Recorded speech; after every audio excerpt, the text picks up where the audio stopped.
Usai para ajudan, ART hingga satpam yang bekerja di rumah Ferdy Sambo akan dipanggil Komnas HAM. Para pekerja ini akan dimintai keterangannya terkait kasus soal penembakan Brigadir J pada 8 Juli yang lalu. Keterangan dari para pekerja juga dinilai memberikan kontribusi penting dalam perkembangan dan mengungkap kasus ini. Hal tersebut disampaikan Komisioner Bidang Pemantauan dan Penyelidikan Komnas HAM Khairul Anam Selasa 26 Juli 2022.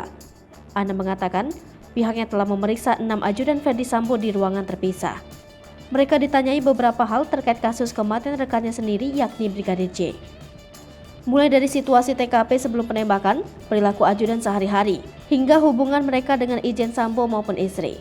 Dalam pemeriksaan itu, Barada yang disebut polisi sebagai pelaku penembakan juga dimintai keterangan. Dikutip dari tribunnews.com, Ana menjelaskan Barada memberikan banyak informasi seputar penembakan. Hal itu tentu akan menjadi informasi penting untuk mengungkap kasus ini menjadi semakin terang. Meski begitu, Komnas HAM menilai masih ada pihak lain di lingkungan Ferdy Sambo yang perlu diperiksa, seperti para pekerja di rumah Sambo, baik itu asisten rumah tangga, satpam, dan lain-lain. Terkait waktunya, Ana menyebut bahwa Komnas HAM akan segera mengatur jadwalnya. Hal yang sama juga disampaikan Ketua Komnas HAM, Ahmad Taufan Damanik dalam keterangan di Breaking News Kompas TV Rabu 27 Juli 2022. Taufan menduga para pekerja di rumah Irjen Sambo juga memiliki informasi penting soal kematian Brigadir J.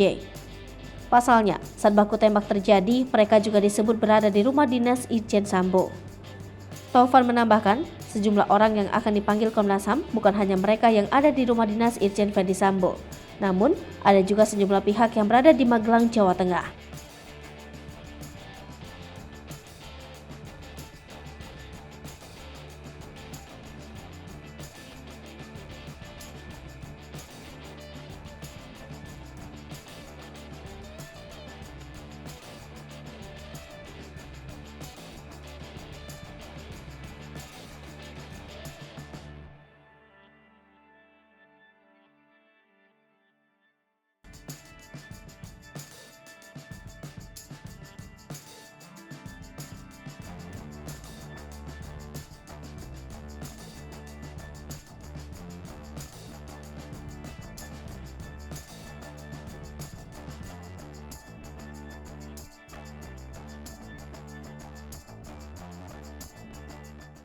Hai pemirsa Sri Popo TV, jangan lupa komen, like, dan subscribe, serta tonton terus berita-berita terupdate lainnya ya.